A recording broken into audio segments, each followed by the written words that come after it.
అనగనగా ఒక ఊరు. ఆ ఊరి చివర ఒక చిన్న గుడిసె. అక్కడే రవి తన తల్లిదండ్రులతో కలిసి ఉండేవాడు.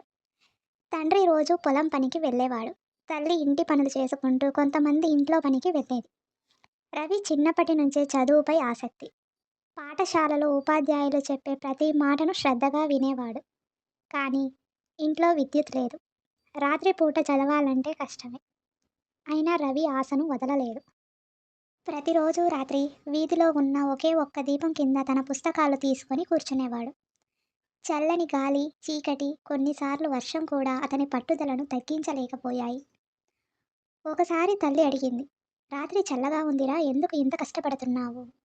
రవి అందుకు నవ్వుతూ, నాన్న, నువ్వు ఎంత కష్టపడుతున్నావో నాకు తెలుసు. నేను బాగా చదివి మన జీవితాన్ని మార్చాలి అన్నాడు. ఒకరోజు రవి స్నేహితుడు మధు అతన్ని గమనించాడు. రవి, ఇంత రాత్రి ఎందుకు ఇక్కడ చదువుతున్నావు అని అడిగాడు. రవి తన పరిస్థితిని చెప్పాడు. మధు ఆశ్చర్యపోయాడు. నీ పట్టుదల నాకు స్ఫూర్తినిచ్చింది. మనం కలిసి చదువుదాం అన్నాడు. ఆ రోజు నుంచి మధు కూడా రవితో కలిసి రాత్రి వీధి దీపం కింద చదవడం ప్రారంభించాడు.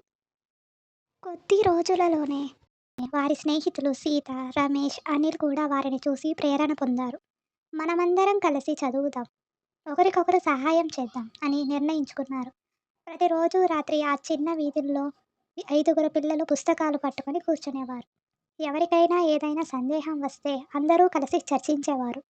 ఒకరికొకరు బోధించేవారు. పాఠశాలలో ఉపాధ్యాయులు చెప్పిన విషయాలను మళ్ళీ మళ్ళీ చదువుతూ నోట్స్ తయారు చేసేవారు. ఒకసారి గ్రామంలో పరీక్షలు జరిగాయి. రవి, మధు, సీత, రమేష్, అనిల్ అందరూ మంచి మార్కులు సాధించారు. ఉపాధ్యాయులు ఆశ్చర్యపోయారు. మీరు ఇంత బాగా ఎలా చదువుతున్నారు అని అడిగారు.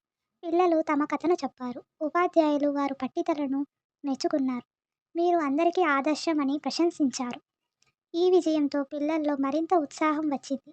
వారు తమ కంటే చిన్నవారికి కూడా చదువు మీద ఆసక్తి కలిగించే ప్రయత్నం చేశారు. వారంతా కలిసి చిన్న చిన్న గ్రూపులు ఏర్పాటు చేసి పాఠశాలలోని ఇతర విద్యార్థులకు కూడా సహాయం చేయడం ప్రారంభించారు. గ్రామంలో చదువుపై ఆసక్తి పెరిగింది. ఒకరోజు గ్రామ పెద్దలు ఈ పిల్లలు ప్రయత్నాన్ని గమనించారు. మీరు మా గ్రామానికి గర్వకారణం. మీకోసం మేము మరికొన్ని వీధి దీపాలు ఏర్పాటు చేస్తామని చెప్పారు. గ్రామంలో విద్యుత్ సమస్య కొంతవరకు తగ్గింది. పిల్లలు మరింత సౌకర్యంగా చదువుకోవచ్చు. రవి తండ్రి ఒకరోజు రవిని చూసి, నువ్వు చదువులో ఇంతగా ముందుకెళ్తున్నావు, నీ వల్ల మా కుటుంబం పేరు మారుతుంది అని గర్వంగా చెప్పాడు. రవి ఆనందంతో కన్నీరు పెట్టుకున్నాడు. తన కలలు నెరవేరుతున్నాయని అతనికి అనిపించింది. కాలక్రమంలో రవి 10వ తరగతి పరీక్షలో జిల్లా స్థాయిలో మొదటి ర్యాంకు సాధించాడు. అతని స్నేహితులు కూడా మంచి మార్కులు సాధించారు. గ్రామంలో అందరూ వారిని అభినందించారు. రవి విజయాన్ని తన కుటుంబానికి, స్నేహితులకు, ఉపాధ్యాయులకు అంకితం చేశాడు.